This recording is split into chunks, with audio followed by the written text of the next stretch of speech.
So now we're getting somewhere. This is a good answer, and I'm going to try and work within this framework to the best of my ability.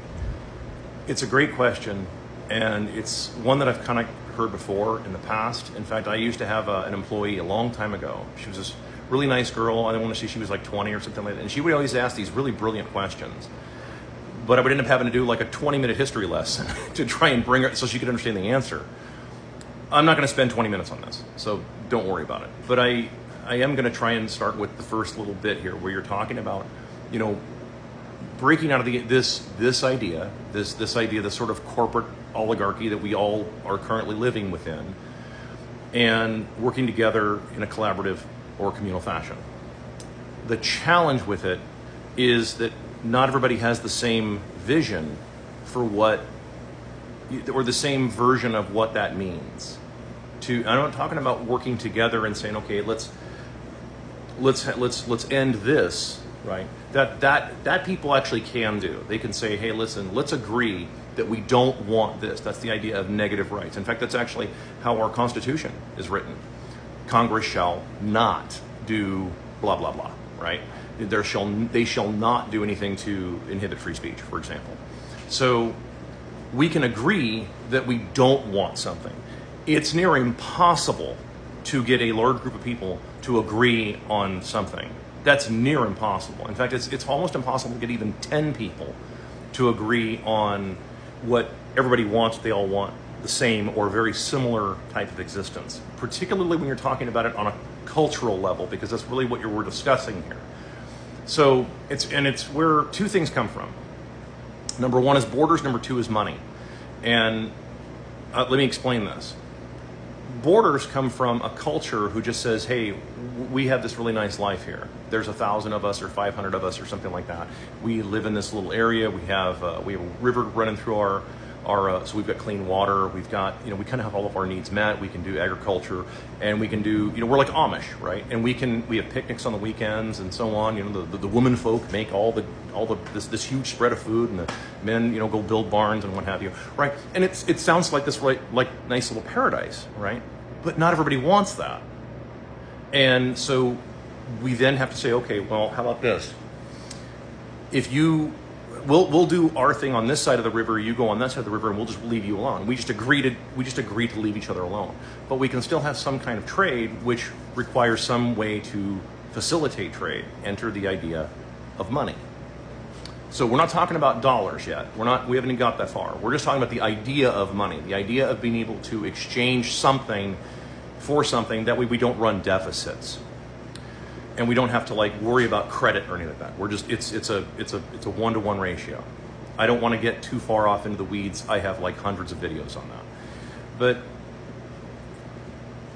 to your point of like, well, how can we get everybody to work? Like, that's going to be the challenge. You can get people to agree that we don't want something. So let's say if I were to go around and poll, let's say 10,000 people. I'm not going to do this, but let's say I were to poll 10,000 people and say, do you want to live under a giant corporate oligarchy where a handful of people, whether communist or capitalist, it doesn't matter. None of those systems matter, where it's just a handful of people who control everything and then you're just sort of serfs on their land. Out of the 10,000, probably almost every one of them is going to say something like, no, I don't want that. In other words, they can agree that we don't want something, right? It's the idea of negative rights. Remember, Congress shall not. That's the idea. And so it's easier to get people to agree on what they don't want than it is to get them to agree on what they do want, because we will never agree on what we do want. It'll never happen. It's hard to get two people to agree where they want to go for dinner. So yeah, you're not going to agree on that, but you can agree on the negative stuff. You can agree on what we don't want. So that would be the first step that you would want to take, is saying, okay, can we simply agree that we don't want any body politic of any kind, no matter what it is, whether it's a capitalist, communist, socialist, nationalist, it doesn't matter. It doesn't matter. Okay, whatever their weird politics are in their mind, all that weird made up nonsense. We don't want whoever that group is to in any way inhibit our free speech. I'm using that only as an example. Most people will say, okay, we can agree on that. We can agree on that. I don't agree with anything that you're saying, but I'm okay with you saying it because I don't want to have my rights infringed on either. Right? That's the foundation of of how it's the foundation of American life. Now, again, I'm not talking about the distortion that exists right now. We'll come back to that in a second here. But suffice it to say, that's how you would achieve that.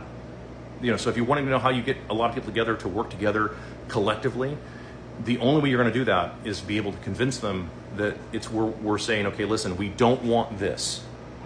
Whatever this is, we don't want that, and can we agree on that? Okay. So, as far as can we agree on what we do want, never going to happen. So that's how it is. Okay. The money aspect, which of course we're talking about here, when you're saying like being forced instead to work in these these soul sucking lives where we work in a glass mausoleum downtown and just that sucks. I agree, and that's a distortion of a handful of people imposing what they want. Okay, that's a distortion, and it does again. Politics are totally out the window on this. This is a money issue. It's a handful of people who have convinced an entire world of people, billions of people, to use their money, okay, money that they conjure from nothing. So we're not talking about anything that has any mathematical or intrinsic value of any kind. That's a whole separate video. You'll have to go back to my channel and find a bunch of those videos on that. So we're taking out the idea that there's no mathematical, no intrinsic value of any kind. They're just conjuring it from nothing and saying, you have to use this in order to continue to exist in our world that we have created. Now, they haven't created any of this stuff, but there's a distortion that happens with people's minds, and they freeze what's called social mobility. I just did a video on this. You want social mobility, but social mobility has two parts.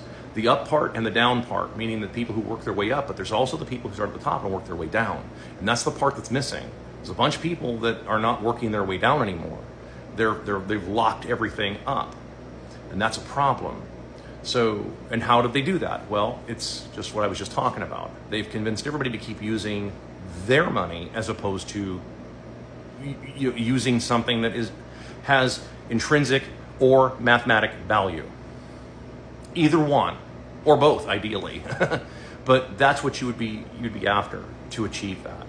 So, step one would be get people to agree on what they do not want, because that's the only way we'll agree on anything. That's just by volume. There's only going to be a handful of people out there who are going to be crazy enough to say, I don't want any free speech. I want everybody to do. Then you know that they're a complete psychopath. Anybody out there who's screaming, I don't want anybody to have free speech, that is a complete psychotic person. And most normal people who are at least somewhat rational would say, I don't want you to be my neighbor if you really think that. Because bad ideas should absolutely be discussed. The reason you discuss bad ideas is so that way bad ideas can be discarded. Okay, that's why you do that. Yeah, I know it's thunder punctuating what I'm saying here. But what I'm saying, that's how you would do that. And then the next part of that is you would have honest currency.